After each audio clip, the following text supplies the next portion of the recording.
Épisode 5, les apôtres et leur espérance, eschatologique. L'eschatologie n'est pas seulement un thème annoncé par Jésus, elle est aussi au cœur de l'enseignement des apôtres. Quand on lit le Nouveau Testament, on découvre que les apôtres vivaient, prêchaient et marchaient avec une conviction profonde. Jésus revient et ce retour devait transformer la manière de vivre de l'Église.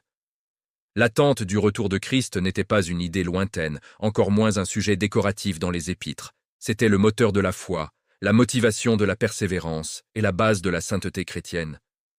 Dans cet épisode, nous allons analyser comment les apôtres percevaient les temps de la fin, comment ils enseignaient l'Église, et quelles leçons nous pouvons tirer aujourd'hui de leur espérance vivante. L'apôtre Paul est celui qui parle le plus ouvertement du retour du Seigneur.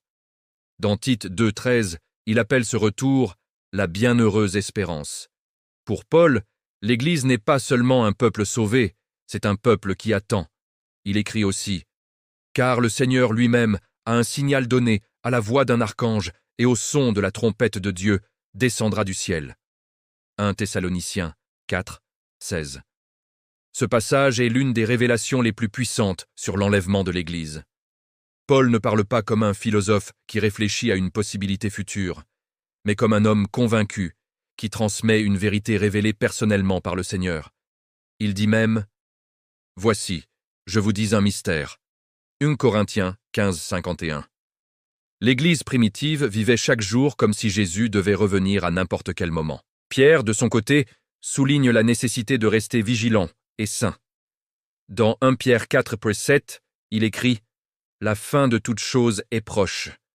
Soyez donc sages et sobres pour vaquer à la prière. » Pierre n'a pas dit cela pour faire peur, mais pour réveiller la conscience spirituelle du peuple de Dieu. Pour lui, l'eschatologie devait produire deux choses dans la vie du croyant, la sagesse et la prière. Pierre montre qu'on ne peut pas parler de fin des temps en étant distrait, endormi ou dans le compromis. C'est pourquoi il ajoute « Puisque tout cela est en voie de dissolution, combien votre conduite et votre piété doivent être saintes. » 2 Pierre 3, 11. Pour Pierre, l'eschatologie est un appel à la sanctification. La fin approche, alors le croyant doit se focaliser sur l'essentiel. Jean, l'apôtre de la Révélation, nous donne un autre aspect. L'attente du retour de Jésus purifie le cœur. Il écrit « Quiconque a cette espérance en lui se purifie, comme lui-même est pur. » 1 Jean 3, 3. Jean voit dans l'espérance du retour de Christ une force de transformation intérieure. Pour lui, l'eschatologie n'est pas seulement un sujet de connaissance, mais un sujet de purification. Celui qui attend Jésus ne peut pas vivre dans la négligence, l'impureté ou la tiédeur. Jean ouvre aussi la dimension prophétique complète dans le livre de l'Apocalypse. Ce livre n'a pas été écrit pour effrayer l'Église, mais pour lui donner une vision claire de la victoire finale. Il débute en disant « Heureux celui qui lit et ceux qui entendent les paroles de la prophétie. » Apocalypse 1, 3. L'eschatologie est un message de bonheur, de force et d'espérance, pas un message de panique. Jacques, quant à lui, met l'accent sur la patience dans l'attente. Fortifiez vos cœurs, car la venue du Seigneur est proche. Jacques 5, 8. Jacques demandait à l'Église de tenir ferme dans les épreuves. Comme un agriculteur attend la pluie avec patience, l'Église doit attendre Christ sans se décourager. Cela signifie que les temps difficiles ne doivent jamais faire perdre de vue la promesse du retour du Seigneur. Jacques enseigne également que l'attente du retour de Jésus doit nous aider à garder notre langue, notre attitude et notre cœur dans la paix. Jude, le frère de Jésus, nous rappelle que la fin des temps sera marquée par l'apostasie. Il écrit « Dans les derniers temps, il y aura des moqueurs, marchant selon leurs convoitises impies. » Jude 18. Jude affirme que l'eschatologie pousse le croyant à discerner, à rester attaché à la vérité et à combattre pour la foi. L'eschatologie n'est donc pas seulement une espérance, c'est aussi un appel au combat spirituel. Le dernier temps est un temps de confusion, mais l'Église doit rester ferme, bâtie sur l'amour et guidée par l'Esprit. Lorsque l'on rassemble les enseignements de Paul, Pierre, Jean, Jacques et Jude, on découvre 4 grandes vérités. 1.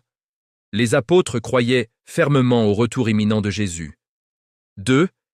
Ils enseignaient que cette espérance doit produire la sainteté. 3. Ils poussèrent l'Église à la vigilance, la prière et la persévérance. 4.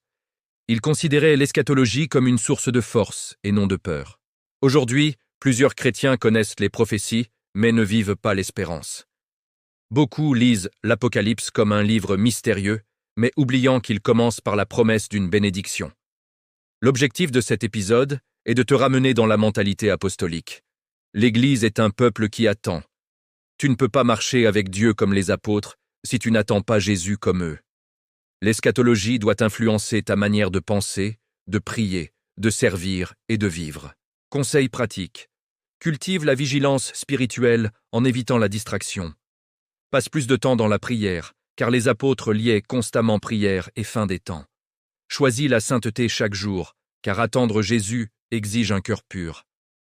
Renforce ta foi dans la parole, car seule la vérité te gardera dans les derniers temps. Pratique la patience, car Dieu agit même quand tu ne vois rien. Bien-aimé, Jésus revient. Ce n'est pas une possibilité, c'est une certitude. Les apôtres sont morts dans cette espérance, et aujourd'hui cette espérance t'est donnée comme une ancre pour ton âme. Ne laisse ni le péché, ni la distraction, ni les épreuves affaiblir ton attente. Élève ton cœur, purifie ta vie, garde ta foi vivante. Que cet épisode rallume en toi le feu de l'espérance apostolique. Celui qui doit venir viendra, et il ne tardera pas. Hébreux 10, 37. Amen. Viens, Seigneur Jésus.